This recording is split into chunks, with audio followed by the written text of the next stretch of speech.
Hai Tax Friends, bayangkan situasi ini. Lagi mau mengajukan restitusi pajak dipercepat, tapi ada 3 hal yang perlu diperhatikan. Pertama, peraturan mana yang masih berlaku? Kedua, pasal mana yang mengatur terkait syarat dan ketentuan restitusi pajak dipercepat? Ketiga, bagian mana yang berubah terkait restitusi pajak dipercepat? Sebagai contoh, kita sedang cari peraturan terkait restitusi pajak dipercepat. Kalau analisis komparasi dilakukan secara manual dengan membuka beberapa tab, kemudian scroll panjang dan membandingkan satu demi satu, maka waktu analisisnya bisa habis hanya untuk tahap ini saja. Kita mulai dari pertanyaan pertama tadi.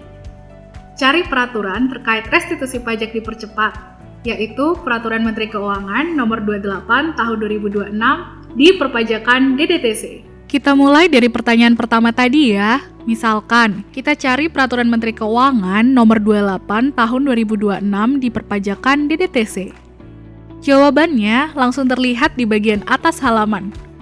Status peraturan tersebut tersedia. Apakah masih berlaku, sudah diubah, atau sudah tidak berlaku? Artinya, Tax Friends tidak perlu membaca peraturan dari awal untuk mengetahui status suatu peraturan. Yang biasanya membutuhkan waktu untuk konfirmasi, sekarang hanya dalam hitungan detik.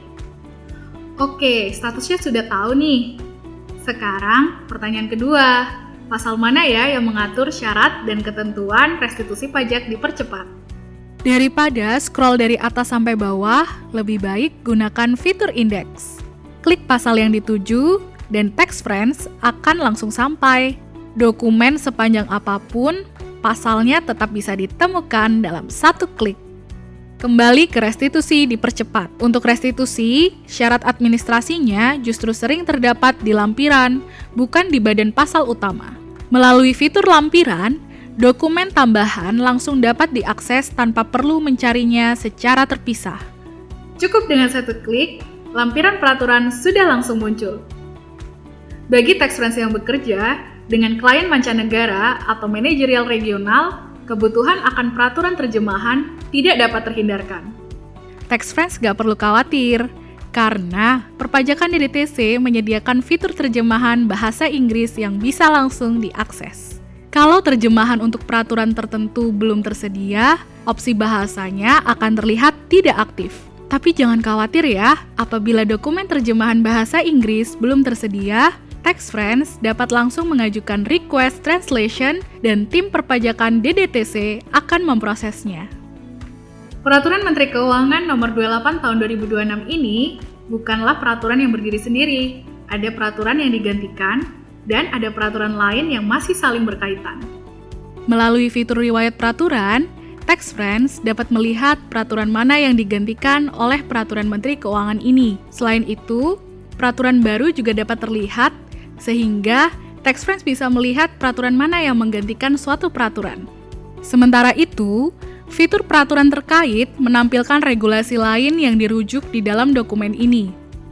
Jadi, Tax Friends tidak perlu mencarinya satu persatu secara manual.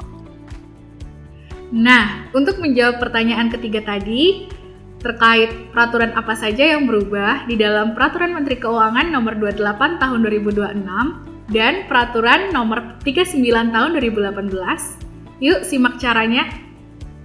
Kalau dibandingkan manual, ini bisa memakan waktu lama. Apalagi kalau perubahannya tersebar di beberapa pasal. Nggak perlu khawatir ya Tax Friends. Dengan fitur analisis, seluruh perubahan langsung ditandai, sehingga tidak perlu membandingkan baris per baris secara manual. Artinya, dengan perpajakan DDTC, komparasi peraturan pajak baru dan sebelumnya jauh lebih mudah. Setelah menemukan bagian yang penting, Tax Friends bisa langsung menandainya dengan fitur highlight, supaya nanti bisa ditemukan lagi. Blok teks yang ingin ditandai, pilih warna, dan highlight tersimpan secara otomatis. Seluruh riwayat highlight tersimpan di panel sebelah kiri dan bisa diklik langsung untuk kembali ke bagian yang sudah ditandai. Kini, tidak ada lagi catatan peraturan yang berserakan. Semua anotasinya tersimpan di dalam peraturan tersebut. Untuk kenyamanan membaca, tersedia juga fitur zoom in dan zoom out. Sesuaikan tampilan dokumen dengan kebutuhan text friends. Daripada cari ulang setiap kali, PMK 28 tahun 2026 jelas menjadi dokumen yang akan sering dicari. Nah, itulah keunggulan fitur bookmark. Dengan satu klik, peraturan ini akan tersimpan menjadi dokumen favorit. Semua peraturan yang di-bookmark nanti bisa ditemukan kembali di halaman profile bagian dokumen favorit. Dan kalau hasil analisis perlu di-share ke rekan atau klien, klik tombol share. Pilih platform yang diinginkan atau salin tautannya langsung.